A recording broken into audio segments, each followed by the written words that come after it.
Imaginemos dos autovías con coches que van en la misma dirección. Una está atestada de vehículos. En los paneles luminosos se muestran advertencias y señales contradictorias. Hay motoristas esquivando coches y varias ambulancias tratan de abrirse paso. Es un embudo de tráfico y caos. A su lado, en la otra vía, la circulación es fluida, ordenada. No hay incidencias ni sobresaltos. Transitan muchos menos coches y, claro, pueden ir más deprisa. Para los conductores, el trayecto es apacible, placentero. Se sienten, además, afortunados por haber sabido elegir bien. Solo con esa información, todos optaríamos por la autovía en la que el tráfico fluye sin problemas. Bien, esa es la de los testigos de Jehová. Nosotros somos los que tenemos la verdad, somos el pueblo de Dios, los cristianos verdaderos, o sea, tenemos muchos nombres, ¿no? Y la autovía atascada es la nuestra, la del mundo ordinario. ¿Y el mundo en manos de quién está? De Satanás. Pues ya está. Entonces son los mundanos, los satánicos, los que pecan, lo peor, ¿no? Los dos mundos, para ellos antagónicos. Uno en el que estar a salvo y otro destinado a la perdición. Dicho así, puede parecer una metáfora, pero es literal. Los testigos de Jehová creen en el fin de este mundo. Lo llaman el Armagedón. Iba a venir un Armagedón, una destrucción tan dañina que iba a ser un genocidio mundial. Solo si se mantienen en la carretera adecuada podrán llegar hasta el paraíso. Podrán salvarse del infierno. Fuego cayendo del cielo, gente muriendo, ciudades destrozadas, que teníamos que tener una buena relación con Jehová y, si no lo teníamos, nos iba a pasar eso. Así viven durante años, convencidos de que están en el único lugar correcto, a salvo con sus creencias. Pero para disfrutar de esta plenitud es importante cumplir dos cosas. La primera, ser obediente. O sea, ellos tienen sus propias normas y leyes ahí dentro. Hay que cumplirlas y no cuestionarlas jamás. Tú no puedes buscar información de fuera, es algo que te va a hacer daño, que te va a hacer dudar, que te va a afectar a tu espiritualidad. Ese es el grado de adoctrinamiento al que llegan. El segundo requisito es mantener las distancias con aquellos que piensen diferente. Es decir, las dos carreteras nunca pueden cruzarse. Los dos mundos deben ser compartimentos estancos. Toda tu vida tiene que estar y desarrollarse dentro de la congregación o de la organización de Jehová. Entonces, bueno, pues enseguida está esa distinción, ¿no? Los buenos y los malos. El relacionarte con personas del mundo es lo peor. Hay que trazar un cordón sanitario porque está en juego la vida en el más allá. Por eso, a quien desobedece se le castiga. Es cierto que los testigos de Jehová son un policía para cada uno de sus hermanos. Sales y es que te quedas sin casa, sin trabajo, sin amigos. Porque pienso que es un maltrato. Ellos dicen que es una muestra de amor, pero es un maltrato. Aún así, a pesar de las reprimendas, de las sanciones, algunas personas no respetarán esa frontera y se van a desviar del camino. Se verán atraídos por lo que hay al otro lado. Saldrán de esa carretera de dirección única y pagarán las consecuencias. Es inhumano lo que hacen. Es inhumano. Lo ven desde el punto de vista más retorcido posible. Te mato porque te quiero. Es su historia la que vamos a contar. La de los expulsados, los censurados, los que primero fueron parte de los elegidos por Dios y a los que ahora repudian. Son extestigos de Jehová. ¿Tú estás preparado para vivir fuera de esa burbuja? Es como un pájaro cuando sale de la jaula. El ostión que se pega contra el suelo es tremendo. Entonces, que ocultan cosas muy graves y muy perjudiciales para las personas, que no son de verdad cristianos, que son una secta. En 2019, estas voces que escuchamos, estas personas anónimas, se pusieron en contacto y se organizaron. Formaron la Asociación Española de Víctimas de los Testigos de Jehová.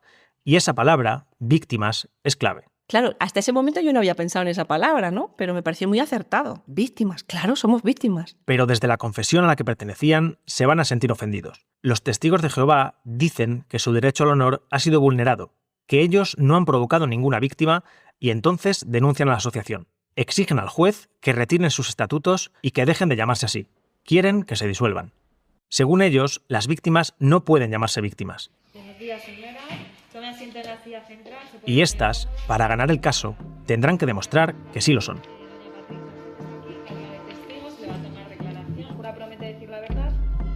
Juro y prometo la verdad. Pero claro, ¿quién decide quién ha sufrido y quién no? ¿Cómo se prueba el daño? ¿De qué manera nuestra ley reconoce el trauma? ¿Cómo se puede narrar ese dolor? ¿Cómo se cuenta en voz alta? ¿Y qué es lo necesario para saber escucharlo? Los expulsados del paraíso. Sobrevivir a los testigos de Jehová. Episodio 1. La escucha. Dicen que una voz es capaz de transmitir cosas más allá de las palabras, que en el tono, en su timbre, también cabe un pasado. Matices, señales, que nunca podría reproducir un texto escrito. Muchos aseguran que, aunque parezca imposible, la voz también puede verse, porque a través de ella se distingue el estado de ánimo del que habla. Sobre las voces que acabamos de escuchar todavía conocemos poco, quizá no lo suficiente. Esa información y esos detalles irán llegando, el nombre, las causas, sus motivaciones, pero para conmovernos, para dejar que lo que se cuente realmente nos toque, lo primero es querer escuchar. Aunque quien nos hable lo haga desde muy lejos, desde una realidad desconocida. Y en esa tarea hay 3 personas que nos pueden ayudar. Sí, ahora no podemos, pero dentro de un rato, ahora en cuanto aflojemos. José Ramón Navarro Pareja cubre todo tipo de informaciones religiosas para ABC, desde las religiones mayoritarias, como el catolicismo, a las confesiones más pequeñas y de más reciente creación, como la cienciología. Pero sobre los testigos de Jehová no había escrito nunca, hasta hace 2 años. Fue en noviembre de 2022, navegando por Twitter, cuando se cruzó con la publicación de un experto en fenómenos religiosos.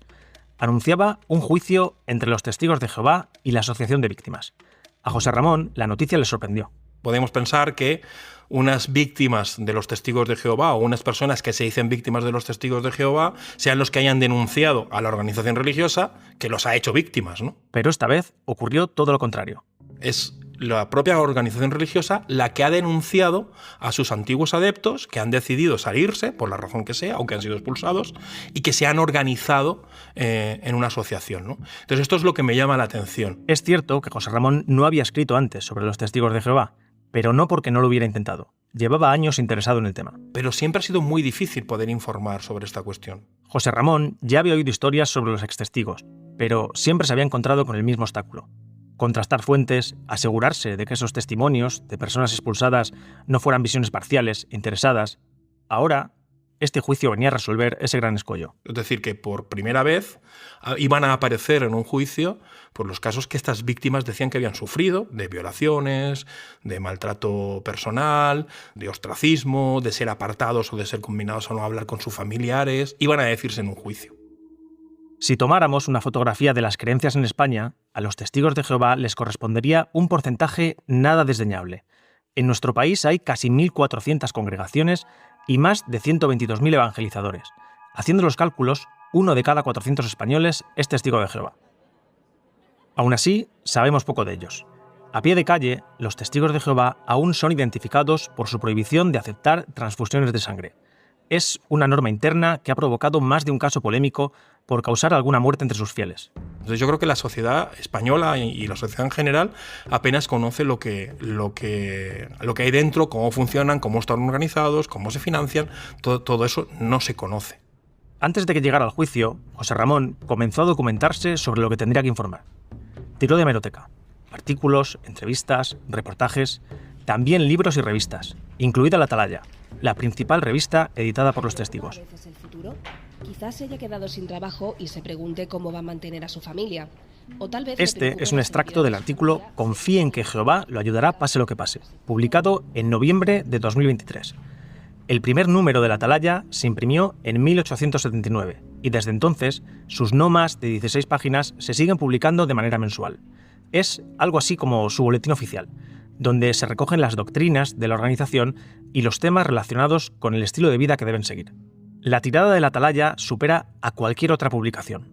Cada cuatrimestre se imprimen más de 60 millones de ejemplares. Ninguna religión en el mundo tiene ese poder editorial, ni siquiera la católica. Tienen un cuerpo gobernante que en principio está en Estados Unidos, que serían como los grandes sabios que toman las decisiones, y a partir de ahí esas decisiones se implementan en cada uno de los lugares que regionalmente están divididos, ¿no? Los testigos de Jehová se presentan como una sociedad sin ánimo de lucro y no piden ninguna cuota a sus miembros, pero sí donaciones voluntarias. En España están inscritos en el Registro de Entidades Religiosas y desde 2006 son reconocidos como una religión de notorio arraigo, lo que les garantiza algunos beneficios fiscales. Además de darse cuenta de su estructura internacional y nacional, de la magnitud de la organización, en esas primeras lecturas José Ramón se encontró con palabras que no entendía, términos extraños que no lograba poner en contexto: censura, comité judicial, salón del reino y uno de los más repetidos, anciano. Que ancianos pues pueden ser pues quizá esas personas más mayores dentro de una comunidad que ya tiene una experiencia como muy documentada. En realidad lo que se están es refiriendo a la especie, dijéramos, comparado con otra religión, al presbítero, al sacerdote, a la persona que de alguna manera dirige la comunidad, ¿no? Y que no necesariamente tiene una gran formación. Es una de las muchas palabras que los mundanos, como ellos nos llaman, los que no formamos parte de su religión, no sabríamos interpretar. ¿El objetivo de esto? Yo creo que cualquier organización humana que quiere forzar a una mayor cohesión interna acaba teniendo una jerga propia, ¿no? Eso es habitual, no necesariamente solo de los fenómenos religiosos, pero acaba teniendo una jerga propia. Todas estas expresiones son importantes para forjar la identidad del grupo, sentirse al margen. Los testigos de Jehová quieren diferenciarse del resto del mundo, pero también del resto de religiones. Según ellos, la suya es la única verdadera. Las demás han prostituido el mensaje de Cristo. Aunque parezcan una confesión cristiana más, como católicos, ortodoxos o protestantes, porque además ellos dicen que se fundamentan en la Biblia, en la práctica son una organización religiosa de reciente creación. Aparecieron en Estados Unidos a finales del siglo XIX y no formarían parte de esa rama de las diferentes iglesias cristianas. Los testigos de Jehová también creen en su Dios y en la Biblia, pero su modo de entenderla no se entronca con la tradición cristiana más reciente.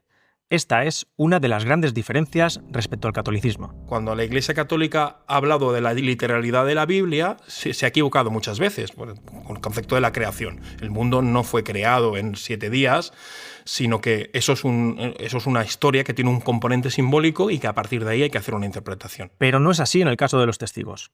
Ellos hacen una lectura muy literal de las Sagradas Escrituras. Por ejemplo, ¿por qué prohíben las transfusiones? Porque siguen respetando al pie de la letra un texto del Levítico, en el Antiguo Testamento, escrito hace más de 2000 años. Si algún hombre de la casa de Israel o extranjero come sangre, me enfrentaré a él y lo eliminaré de su pueblo. O sea, no tienen una teología que interprete la Biblia y que vaya adaptándola a las realidades de cada momento histórico. La otra gran característica de esta religión y que marca a sus miembros desde la infancia es el milenarismo. Los testigos de Jehová, como ya hemos comentado, creen en el fin del mundo, en ese Armagedón. Y aunque hayan renunciado, después de varios sonoros errores, a poner una fecha concreta para ese Armagedón, para ese final del mundo, pues los testigos de Jehová actuales sí que tienen esa creencia de que esto puede ocurrir de una manera inminente, ¿no? Y yo creo que esto también les provoca algunos grandes sufrimientos, ¿no? En el juicio, José Ramón pudo comprobar de primera mano hasta qué punto todas estas creencias están interiorizadas dentro de la organización y cuáles son sus efectos. A lo largo de las sesiones, varios extestigos se subieron al estrado para compartir sus experiencias, algunas difíciles de escuchar. No eran historias amables, eran historias muy duras. Eran historias de violaciones, eran historias de incomprensión en su familia, historias de expulsiones que ellos consideraban injustas. Un momentito, antes de que continúe. Miren, está prohibido el uso en la sala del teléfono móvil. Aquellos días, para evitar posibles filtraciones, la jueza prohibió a los periodistas entrar a la sala con teléfonos y portátiles. Así que José Ramón tiró de libreta, como en los viejos tiempos. Todavía las tiene, las guarda. 2 cuadernos llenos de anotaciones. Es que así al azar. Aunque cuesta entender su letra, sobresalen algunas palabras. Por ejemplo, hay un testigo que le decían: tienes que someterte. Eres levadura que haces que fermente todo lo malo, ¿no? Entonces le implicaban a someterse. Otro que decía: he estado muchos años callada y esto está siendo terapéutico, ese momento de contar las cosas que le estaban preguntando. Esto último es crucial. Parecía que este juicio, impulsado en el fondo por los propios testigos de Jehová, los denunciantes, llegaba justo a tiempo. Quienes reclamaban ser víctimas todavía se emocionaban al recordar sus vivencias. Puede que aún doliera, pero estaban allí, dando la cara y la voz. Eran las víctimas las que se estaban quitando el velo y empezando a contar lo que les había ocurrido, ¿no? Pon mi nombre, esto es lo que me ha ocurrido, esto es lo que me ha pasado. Tenía ganas, necesitaba empezar a contarlo. No es el único que percibe esa predisposición, esa necesidad de hablar. Mientras José Ramón tomaba notas en aquella sala de vistas, unos metros más allá, en ese pequeño espacio, Carlos Bardavío, un abogado de 43 años, tampoco se separaba de sus papeles. Llevaba varios meses preparándose este juicio a fondo. Son personas que después de mucho tiempo de haber salido y de ya por fin haber conseguido lograr una vida estable y normalizada, es cuando tienen el atrevimiento, que no es poco, el atrevimiento de contar lo que les ha pasado. Al igual que le pasó a José Ramón, antes de este caso, lo que Bardavío sabía sobre los testigos de Jehová se limitaba a esos 3 o 4 lugares comunes que todos conocemos de oídas. Se conoce por que visitan los domicilios o los vemos con los carritos en las calles, que es algo muy legítimo, o los temas de las transfusiones de sangre, o los temas de la omisión también de participar en las mesas electorales. Pero más allá de eso, realmente no conocía todos los pormenores que luego las propias personas, las víctimas, me han contado en el día a día. Y para remediar ese desconocimiento, lo primero que Bardavío hace es recabar testimonios. Quiere escuchar directamente a las víctimas, saber lo que ocurre dentro de esta religión. Pero, por su experiencia, sabe que a las personas que han sufrido un daño les cuesta hablar, expresar en voz alta y en público lo que han vivido. Y en el caso de los extestigos de Jehová también se da esta situación. Por eso, a los acusados que quieran prestar declaración, Bardavío les propone escribir, les pide una carta, y en menos de 3 semanas recibe multitud de ellas. Nos llegaron 30 y pico españoles y otros 30 y pico extranjeros en 20 días. Nombre, apellidos y circunstancias de su vida en 5 páginas. Yo pedí 5 páginas nada más. Si comparásemos la libreta de José Ramón con estas cartas recibidas por Bardavío, encontraríamos muchas palabras en común.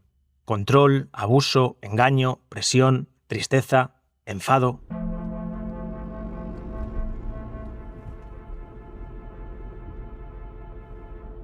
La primera vez que el abogado lee estas cartas no es en su despacho de Madrid, ni en el salón de su casa. Sucede durante un viaje en coche, una forma de ganar tiempo mientras una compañera de su bufete y él se trasladan a otro juicio. Carlos conduce, ella va de copiloto y empieza a leer en voz alta. El contenido es demoledor. Niños que sufrieron abusos sexuales, mujeres que comparten historias de maltrato, casos de represión sexual, intentos de suicidio. Pues acabamos llorando en cada uno de los testimonios porque vimos que era sorprendente cómo en el siglo XXI hubiera personas con ese grado de dolor, de control que afirman, de situaciones que afectan a su día a día, a su salud, a sus derechos fundamentales más básicos, que es la familia, el trabajo, la libertad. El sufrimiento, descrito en esos folios, les sobrecoge. Son manifestaciones de tipo, pues es que los testigos de Jehová es una secta coercitiva, que los testigos de Jehová pueden arruinar su vida, pueden arruinar su familia, pueden llevarles a trastornos psicológicos. No es algo que se diga habitualmente de un grupo religioso. En este punto aparece otro concepto que será esencial en esta historia, el de secta. Carlos Bardavío es un abogado especialista en ellas. Desde la asociación no le eligieron por casualidad.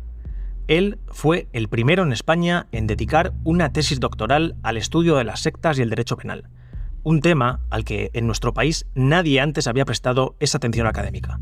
En su definición literal, en el diccionario, la palabra secta aparece definida como un grupo religioso que se aparta de la doctrina que se considera ortodoxa. Pero, vamos a ver, el concepto de secta es un concepto que está en el acervo social de toda la vida de Dios. La palabra secta en sí misma para mí es inocua, neutra. Sin embargo, todos le solemos añadir un sentido peyorativo, relativo a la segunda acepción. Una comunidad cerrada de carácter espiritual, guiada por un líder que ejerce un poder carismático sobre sus adeptos. Es de esta de la que estamos hablando. La palabra secta tiene un condicionante negativo en el acervo social, objetivo, por un lado, que es la separación de otro grupo, negativo, porque es una doctrina que se aparta de todo lo demás y que hay cierta, digamos, adoctrinamiento fuerte, pero luego hay una tercera acepción, que es que existe un control absoluto sobre sus miembros. Según los extestigos, que se reúnen bajo la asociación de víctimas, esa es la realidad que han vivido. Para Bardavío, el aceptar este caso también implica abrir un gran debate. La pregunta legítima que puede hacerse la sociedad española es si hay un control absoluto sobre sus miembros dentro de los testigos de Jehová. Porque, ¿qué quiere decir control absoluto? ¿Puede una religión ser una secta? ¿Qué diferencia una de la otra? ¿Son los testigos de Jehová lo primero o lo segundo? ¿O acaso son ambas al mismo tiempo? Había que analizar por qué los clientes decían eso. Y para saber por qué lo dicen hay que ir preguntando víctima a víctima. Víctima a víctima, voz a voz, es lo que proponemos hacer en este podcast. A lo largo de 8 episodios escucharemos hasta 12 testimonios de personas que se sienten víctimas y también hablarán aquellas que afirman no haber hecho nada malo, extestigos y testigos de Jehová. El reto es saber escucharlos, dejar que las voces de unos y de otros vayan conformando un relato que acabará expuesto en sede judicial. Las palabras del folio, de la libreta, de la carta, del reportaje, del acta judicial, cobrarán vida y llegarán hasta nosotros. Entre medias, prejuicios, autoimágenes, afinidades, creencias. Mi forma de escuchar a una víctima tiene mucho que ver con mi relación con esa víctima, si la tengo o no la tengo, cercanía o no, mi relación con el victimario, como hemos dicho, ¿no? Si conozco al victimario y si no lo conozco, la estructura y además también mi idea del daño. Todo eso va a configurar mi respuesta ante una persona que viene y me dice que es víctima. Para la filósofa Olga Belmonte, escuchar siempre supone un ejercicio de empatía. Pero el desafío es mayor cuando quien nos habla ha pasado por una experiencia dolorosa que nos es ajena y que incluso podemos no llegar a comprender. Marta Nussbaum, por ejemplo, habla de la importancia de la imaginación narrativa, ¿no? El que tengas una imaginación que te permita ponerte en el lugar de otra persona, incluso en situaciones que nunca podrías imaginarte, ¿no? A lo mejor no entendemos nada, pero nos va a sorprender, nos puede parecer surrealista lo que está pasando ahí, pero aún así yo creo que lo fundamental es escuchar. Olga es doctora en filosofía y profesora en la Universidad Complutense de Madrid. Lleva años investigando la figura de la víctima, una situación, un traje que a nadie le gusta llevar encima, quizá porque a veces lo solemos confundir con el victimismo, la vulnerabilidad o la indefensión.